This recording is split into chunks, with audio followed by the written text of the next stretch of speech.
नमस्कार मित्रांनो, आज आपण अन्नपूर्ण मातेची कथा ऐकणार आहोत. तेव्हा तर चॅनलवर नवीन असाल तर चॅनलला सबस्क्राईब करा, लाईक करा आणि शेअर करा. साईडला एक घंटीचं बटन दिले आहे, ते सुद्धा प्रेस करा, जेणेकरून माझी येणारी नवनवीन व्हिडिओची नोटिफिकेशन सर्वात पहिले तुम्हाला पोहोचेल. चला तर मग वेळ न घेता व्हिडिओला सुरुवात करूया. ओम नमः शिवाय, श्री शिवाय नमस्तुभ्यम. काशी नगरीत धनंजय नावाचा एक विद्वान ब्राह्मण राहत होता. त्याच्या बायकोचे नाव होते सुलक्षणा. त्याच्या घरात 18 दारिद्र्य होते.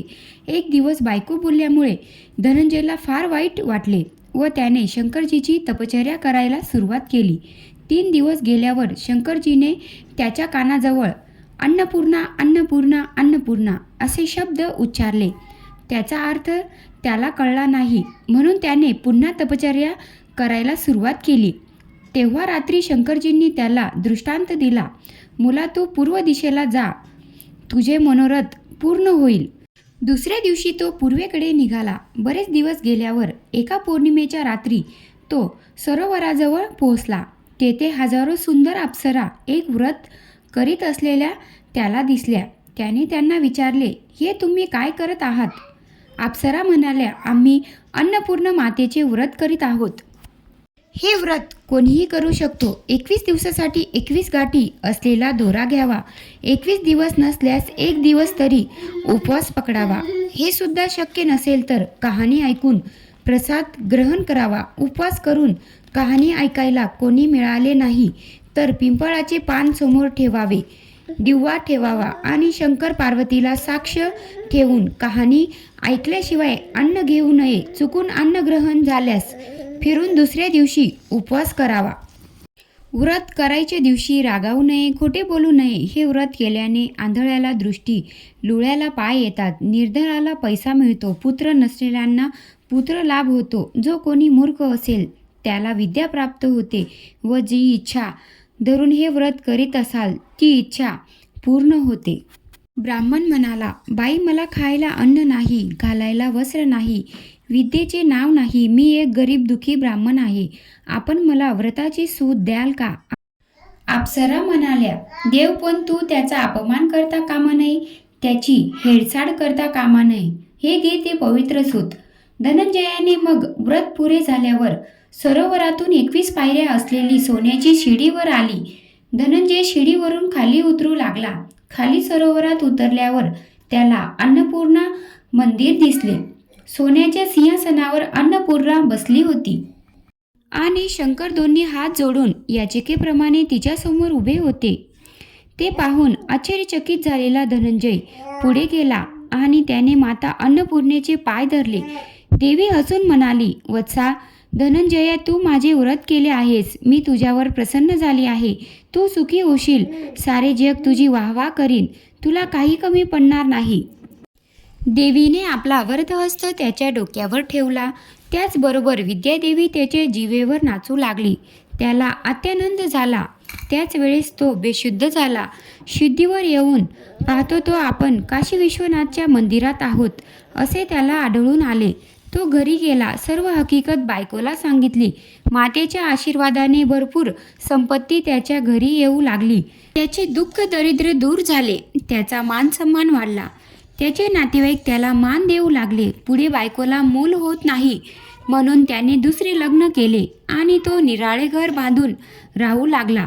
एके दिवशी सुलक्षणा आपल्या नवऱ्याला म्हणाली, महाराज, आपल्याशी माझे एकच मागणे आहे. आपणाला हे वैभव आणि सुख मिळाले आहे ते अन्नपूर्णेच्या प्रसादाने मिळाले आहे. ते तरी आपण तिचे व्रत सोडू नये. तिचे बोलणे ऐकून तो तिच्याबरोबर व्रत करण्यास बसला. दुसऱ्या बायकोला हे काहीच माहिती नव्हते. ती आपल्या नवऱ्याची वाट पाहत बसली. 1 दिवस झाला, 2 दिवस झाले, असे 18 दिवस झाले, तरीही धनंजय परतला नाही. शेवटी तिला समजले की आपला नवरा आपल्या सवतीकडे गेला आहे, 18 दिवस राहत आहे. तिचा अंगाचा तिळपापड झाला. ती रागाने लाल होऊ लागली आणि तिने धनंजयाची बकोटी धरून त्याला घरी आणले. व्रताचे अजून 3 दिवस शिल्लक होते. घरी आल्यावर धनंजय रात्री झोपी गेला. बायकोला त्याच्या हातात असलेला दोरा दिसला. तिने तो दोरा तोडला आणि चुलीत जाळून टाकला. अन्नपूर्णा माता कोपली. त्यामुळे धनंजयाचे घर सामानासकट जळून भस्म झाले. सुलक्षणा समजली की हा देवीचा कोप आहे. तिने धनंजयाला आपल्या घरी बोलवले. सवत मात्र आपल्या माहेरी निघून गेली. सुलक्षणेच्या सांगण्यावरून धनंजय परत त्या सरोवराकाठी गेला. त्याने पुन्हा व्रत केले. पहिल्याप्रमाणे शिडीवर आली. तो देवीच्या मंदिरात गेला. त्याला परत आलेला पाहून देवीचे नौकर त्याला मारावयास धावले.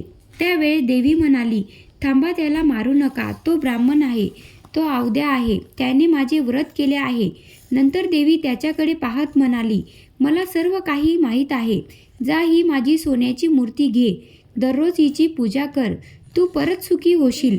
तुला माझा आशीर्वाद आहे. तुझी प्रथम पत्नी सुलक्षणा हिने माझे मनोभावे सेवा केली आहे, व्रत केले आहे. तिला सर्वगुण संपन्न असा मुलगा होईल. प्रसन्न अंतकरणाने धनंजय घरी परतला. तो दररोज भक्तिभावाने अन्नपूर्णेची पूजापाठ करू लागला. पुढे काही दिवसांनी सुलक्षणेला मुलगा झाला. सारे गावकरी चकित झाले. धनंजय त्यांना म्हणाला, बाबांनो, मी माता अन्नपूर्णेचे व्रत केले. देवी प्रसन्न झाली आणि तिच्या आशीर्वादाने आजचे वैभव, मान सन्मान आणि पुत्रलाभ मला झाला. ते ऐकून त्या गावातील श्रीमंत शेठजीने देवीचे व्रत केले. त्यालाही मुलगा झाला. त्याने अन्नपूर्णा मातेचे मंदिर बांधले. मोठ्या समारंभाने त्याने मंदिरात देवीची स्थापना केली. धनंजयाचं तेथे पुजारी म्हणून नेमणूक केली. आता धनंजय आपल्या बायको मुलासह त्या मंदिरात राहू लागला. त्याला खूप धनदौलत मिळू लागली. इकडे दुसऱ्या बायकोच्या माहेरी दरोडा पडला. सर्व घरदार चोरांनी लुटून नेलं. तिला पोटासाठी दारोदार भीक मागावी लागली. इकडे दुसऱ्या बायकोच्या माहेरी दरोडा पडला. सर्व घरदार चोरांनी लुटून नेले. तिला पोटासाठी दारोदार भीक मागावी लागली. ती हकीकत सुलक्षणेच्या कानावर आली. तिने तिला घरी आणले, न्हाऊ घातले, चांगले कपडे दिले आणि तिला आपल्याजवळ ठेवून घेतले. मातेच्या कृपाप्रसादाने धनंजय, सुलक्षणा आणि तिचा मुलगा यांना सुख आणि मानमान्यता मिळाली. ती सर्व सुखी झाली. तसेच सुख आपल्या सर्वांना देवाच्या कृपेने मिळो. तात्पर्य हेच की आपण जशी करणी करतो तसेच फळ आपल्याला मिळते. आपण चांगले कर्म केले तर चांगले फळ मिळते आणि वाईट कर्म केले तर त्याचे फळ दुःख, दारिद्र्य असेच मिळते. मित्रांनो, माहिती पूर्ण ऐकल्याबद्दल आपले मनापासून धन्यवाद. चॅनलवर नवीन असाल तर चॅनलला सबस्क्राईब करा, लाईक करा आणि शेअर करा. चला तर मग भेटूया पुढच्या व्हिडिओमध्ये. असेच नवनवीन व्हिडिओसाठी आमच्या चॅनलला सबस्क्राईब नक्की करा.